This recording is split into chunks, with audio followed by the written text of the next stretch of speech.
If you enjoy this video, consider supporting us on Patreon for just $5 a month. Click on the card in the upper right-hand corner for more information.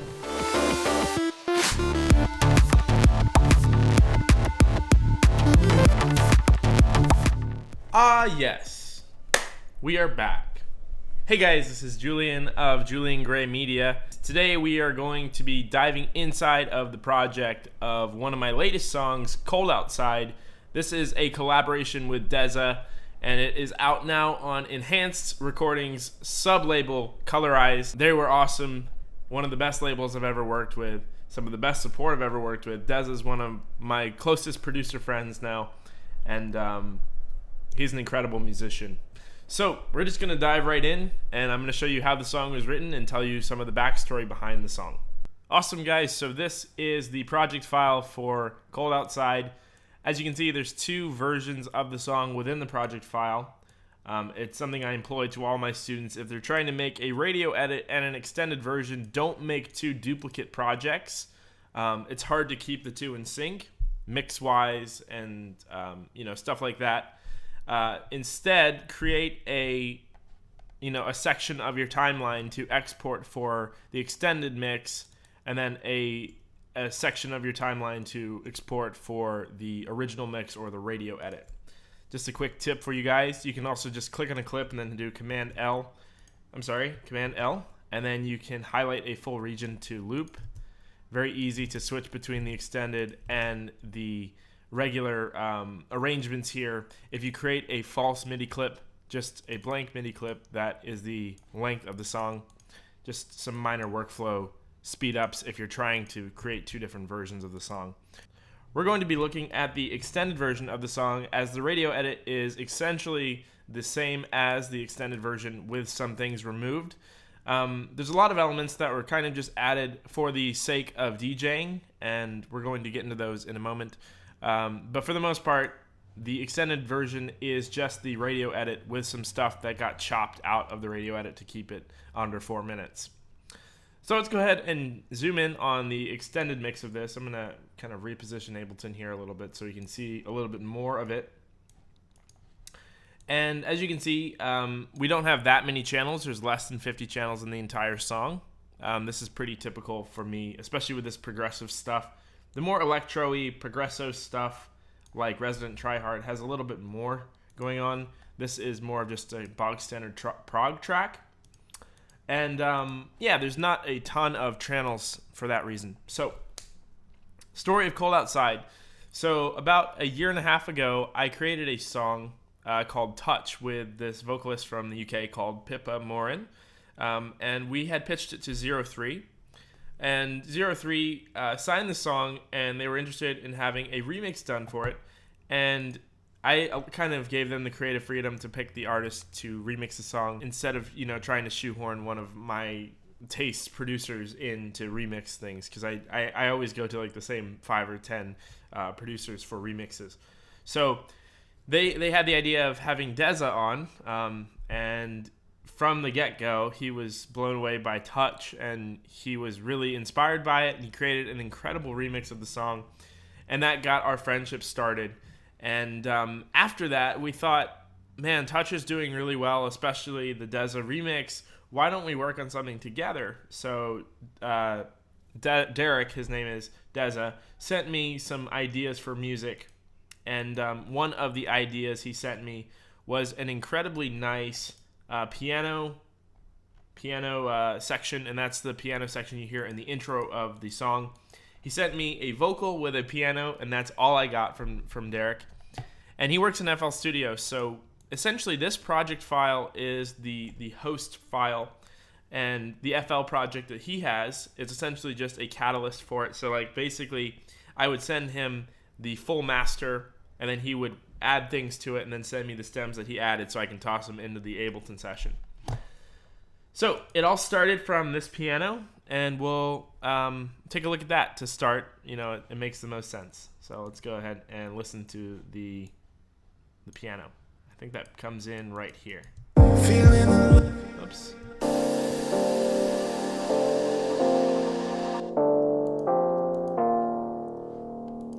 It's almost more of an, I don't want to say an organ, but it's not quite a piano. I forget what the instrument's called. Rhodes made it famous. I guess organ is good, for the lack of a better word.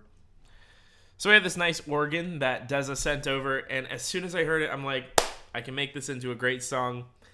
Send me those stems, and he got me the stems over, and then I started working. So we got that, and then we got this from the beginning. The vocals. Feeling alone, it's cold outside, need you to hold me tonight. I'm sick and tired of living a lie, it's just you I need tonight. Feeling alone, it's cold outside, need you to hold me tonight.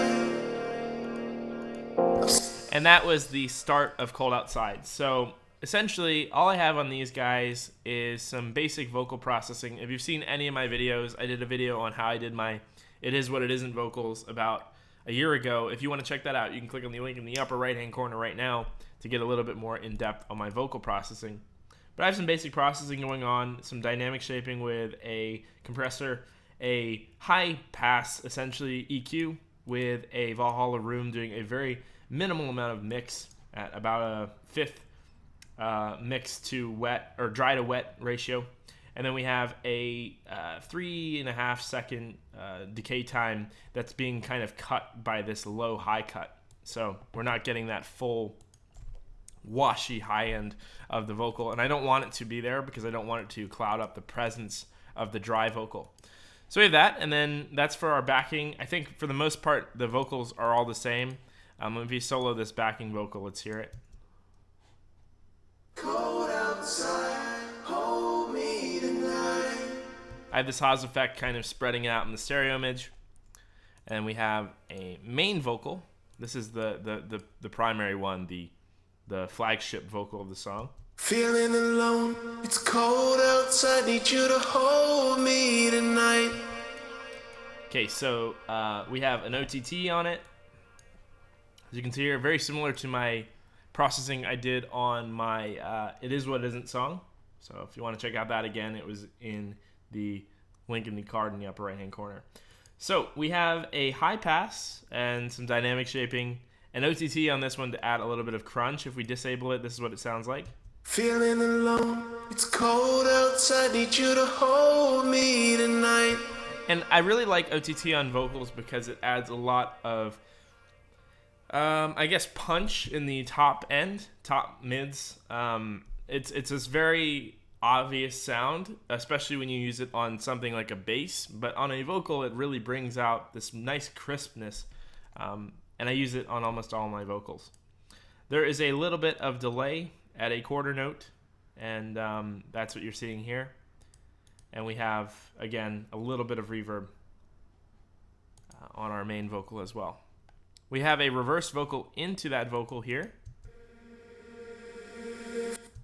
What I did was I took a syllable, I think it was a and then I played it with reverb, and then I reversed it into itself, and that's how you get one of those. These are all the original wet stems that he sent me. He sent me both dry and wet. I did my own vocal processing. Sorry, Derek. And then we have some vocoder vocals here. Feeling alone, it's cold outside, need you to hold me tonight. And that adds that really nice harmony. And by the way, if you guys didn't know, this is Derek singing. It's one of Dezza's only songs that features his own vocals. And I made a bit of a cameo as well in the song. If you listen to the support vocals, the little runs, those are me. So.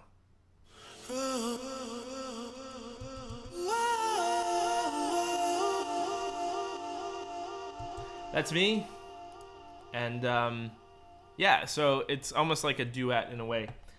So we have some dynamic shaping with a compressor, a Valhalla Room, and OTT for bringing up that high end again.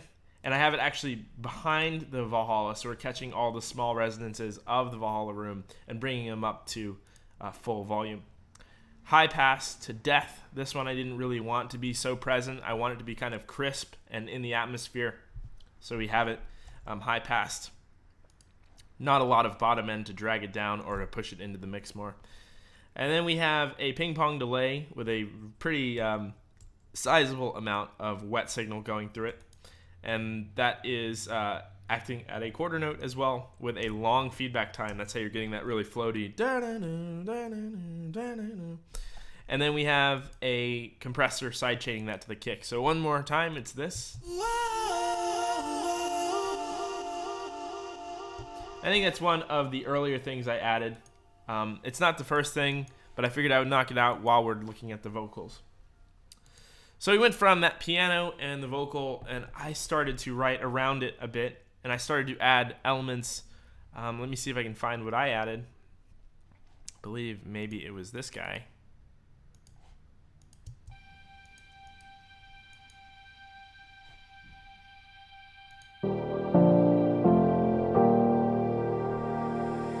Feeling alone, it's cold. But I added this guy. I'm sorry, Dezza added that guy. It's kind of hard to tell. I haven't looked at this project in a few months. So he added another layer of synths, nice little diva chords. Unfortunately, I can't really tell you how he did that because he did that on his end. But it sounds good. So here is the top end section. This is kind of like a little floaty thing.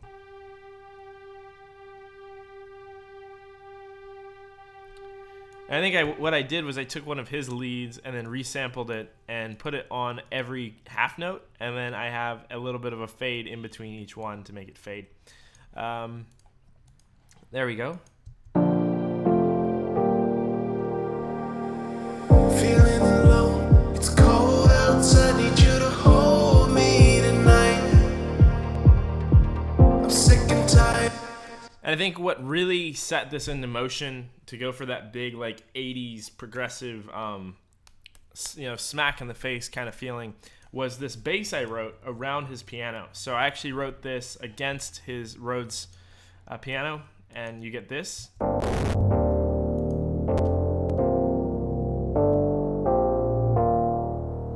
It's a very like traditional I guess top 40 kind of sounding progression, very like reminiscent of the 80s, 90s.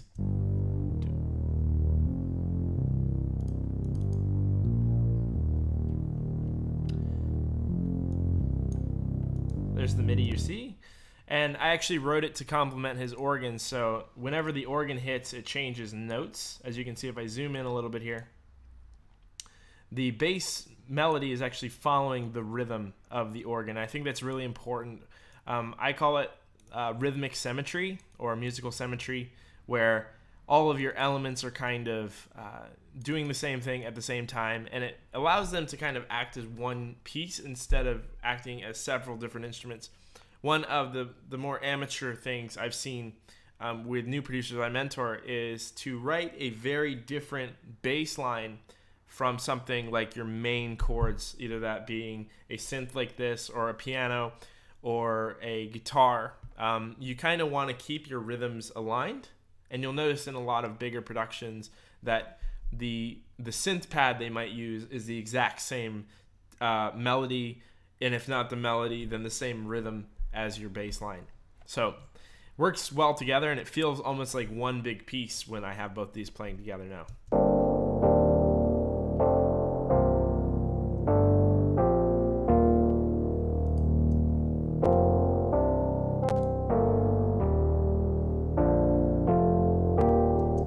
Then I have a piano layer on that as well. That is Spitfire's Labs. Unfortunately, it's looking like it's not loading. Let me see. It should.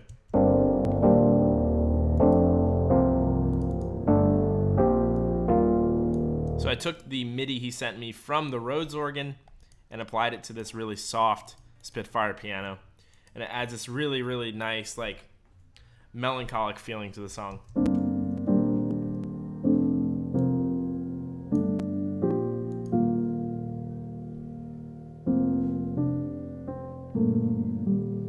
Especially that chord right there. Cool. I don't remember who wrote all of these MIDIs. It was kind of a very balanced song, and We both kind of worked on it equally, I'd say. I think the big turning point, though, when it started to take its new form and not just this like very acoustic ballad song, is when I added that bass line, like I said. Let's go ahead and listen to this through here. Feeling alone, it's cold outside, need you to hold me tonight. I'm sick and tired of living a lie, it's just you I need tonight. Feeling alone. And he wrote this brilliant ARP.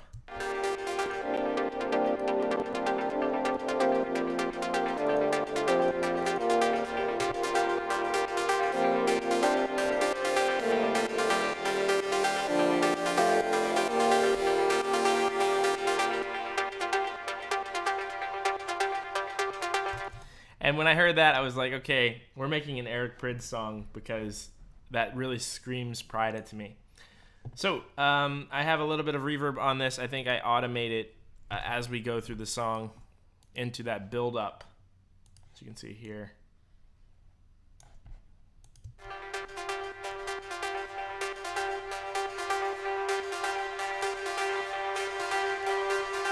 There's a few points in the song where I use that to kind of push it into the background a little bit more.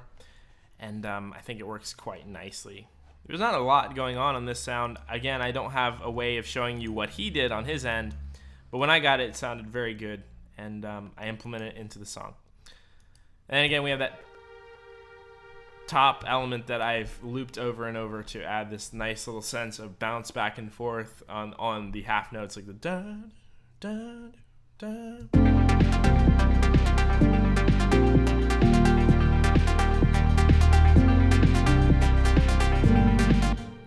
Let's take a look at some of these drums now. Again, there's really not much left to the song once we take a look at these drums. Leviathan kick with a little bit of EQ on it and a filter in this build-up section. And as we get into the drop, we start to filter the top up, so we actually get some of the top energy, and we filter the bottom out so that we end up with a really top clicky kick from this more subby kick here in the build-up. So here's our subby kick.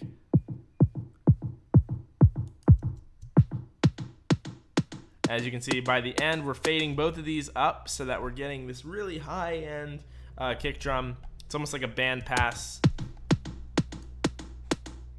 And if we remove all of that out from the kick before the drop, it makes the drop kick really like smack you with the low end. So it sounds good. We have the snare in the build-up as well, as you can see here.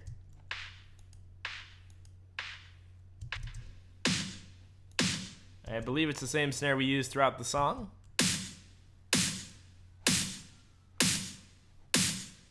Again, a Leviathan snare with a really sharp, aggressive, high pass, cutting a lot of the bottom end out. We have some reverb on it.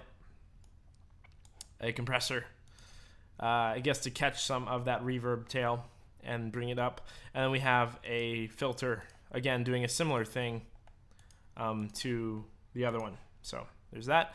And the hi-hats, here we go. We introduced this right at the very end of the build-up. Shuffled feel. This is actually just a hi-hat with a high pass. What's making it feel shuffled is I'm sending negative 15 decibels of this to simple delay, which is send number 1 or send A, and that has a 1 beat delay time on it. So, and then 100% dry wet. So essentially, every time it hears anything from that hi-hat channel, it's gonna go and delay it outwards on a 1 beat delay like that. And that is going for a pretty generous amount of time with the 58% feedback rate. Then we have a side chain here, so it's not clouding up the kick drum. And it's also adding a lot of groove to that shuffle. Because it's ducking, it's going instead of just cool. So that's sounding good.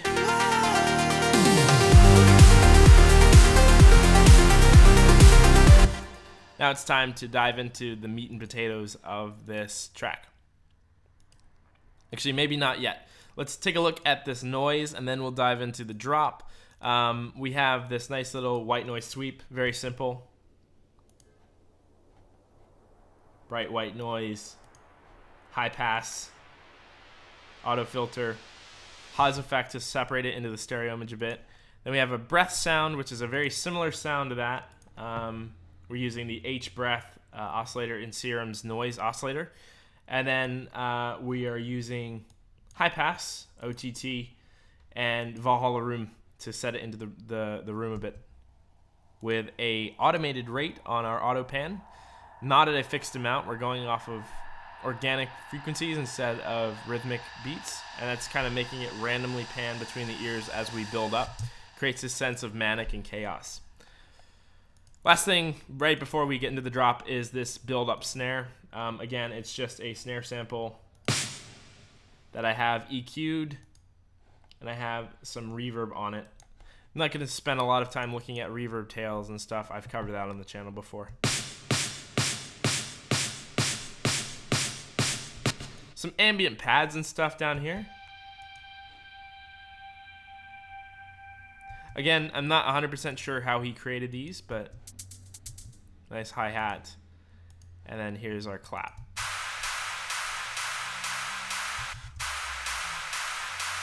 Which is doing a quarter note instead of like an off quarter. It's doing every quarter note, and it's adding this big progressive feeling to it. Okay, so without any further ado, let's hop into the drop. This is the meat and potatoes of the song. And to start things off, let's go ahead to the top here and look at these arpeggios. This one carries from the build up into the drop.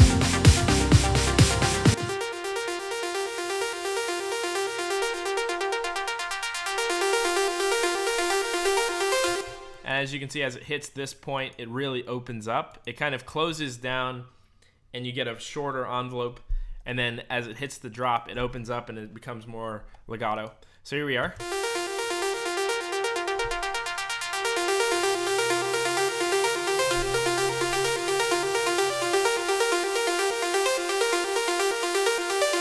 I'm curious what he used for that. Probably silent. And here is the verb layer for that. It's just the send verb and send delay. He sent these all as separate stems so I can mix it. Not much going on there. And then we have the secondary lead that comes in about halfway through the drop.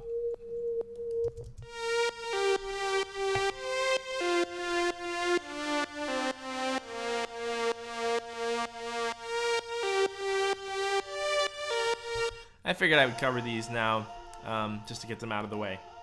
As we discussed, this is the main ARP.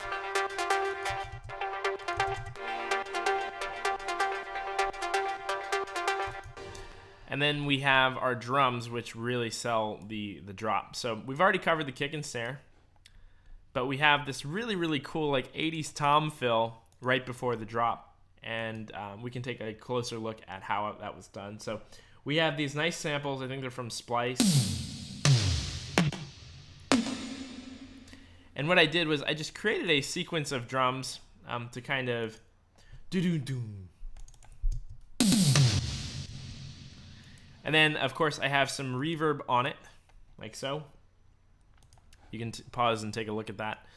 And we have a compressor to really squash it. I think one of the signature sounds of that era is this really squashed reverb with a very aggressive cut on the end. And we've accomplished that with these compressors and a really hard side chain. So it almost sounds like the reverb just stops, and that's like what you call a gated reverb effect. A lot of people use these on snares in the 80s. Cool. It's not quite a gate, but it is it kind of perceives as the same idea with that really hard side chain. We're just cutting it really quickly and then kind of fading it in and out very quickly to go with the rhythm. We have a little bit of simple delay on here to separate it in the stereo image again, and then we have an OTT to add some top edge to it. Let me mute this and then show you what it sounds like with and without it. So catches all of that reverb and really brings it up to level. Cool. And I love that really exaggerated feeling of it. We have the accent claps, which are throughout most of the song, especially in the drops. Again, just a sample with some high pass and some reverb. For the most part, that's it. If we listen to these together, that's when it really starts to come together.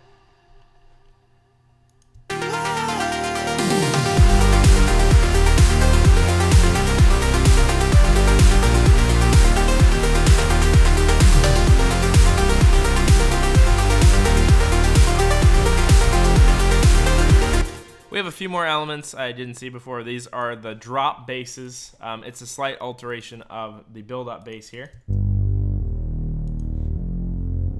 As you can see.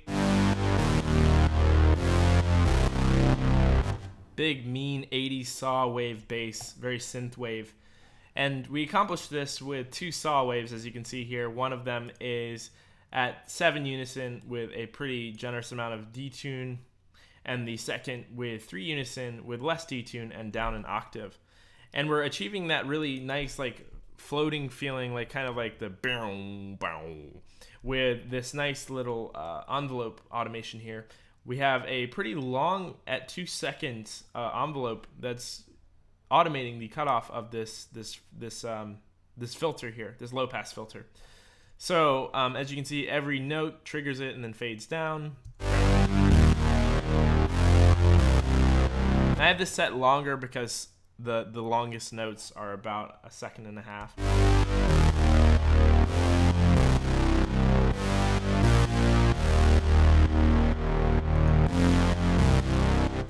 Actually, I have a little bit of reverb on here.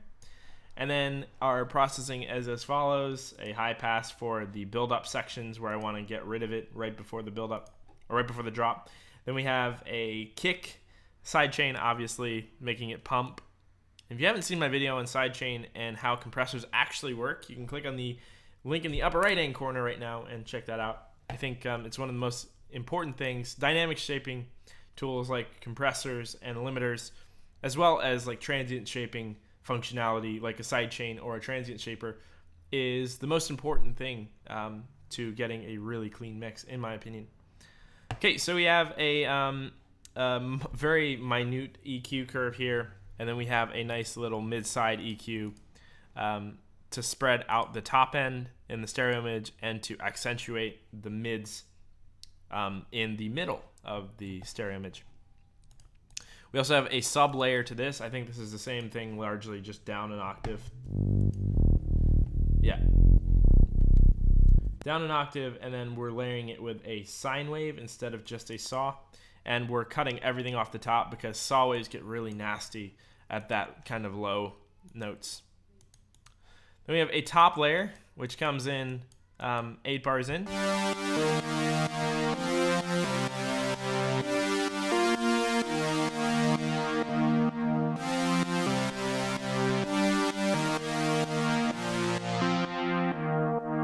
Same MIDI, but this time we're taking it up an octave +1, and then on the second oscillator we're going +7 for a perfect fifth. And we are doing 7 unison on each of these to create a very nice super saw kind of sound, very Eric Prydz-y, and a similar story with the envelope automating the low pass filter for that. So when we listen to these layers together, they sound very good. That's because they're all separated by octaves, and nothing is ever going to compete when the notes are separate by octaves.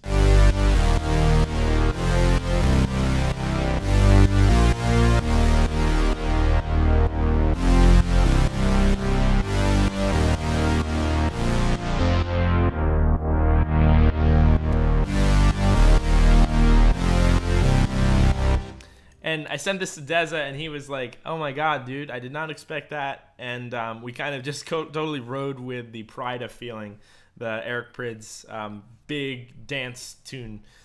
Because generally, we've always worked on very like progressive stuff in the past, like Touch, and this is kind of reminiscent of Touch. The bass in Touch is pretty similar. It's just less high energy. This is very aggressive and meaty. So that is largely all of the elements of the song. As far as arrangement goes, it's pretty standard. We have a intro right here, which is just drums.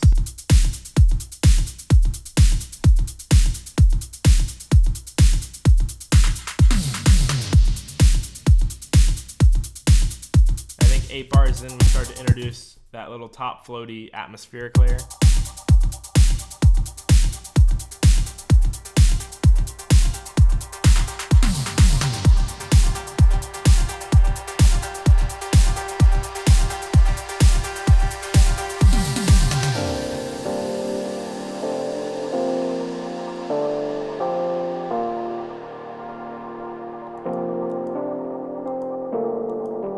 This nice little intro section, and then we introduce the vocals.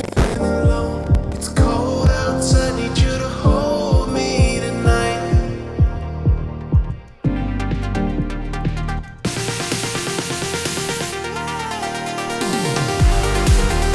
And we do the build up into the drop. And then the drop breaks down.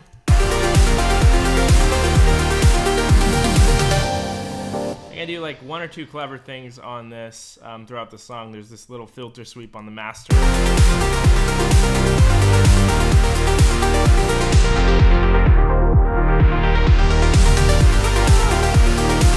Very like Swedish house mafia.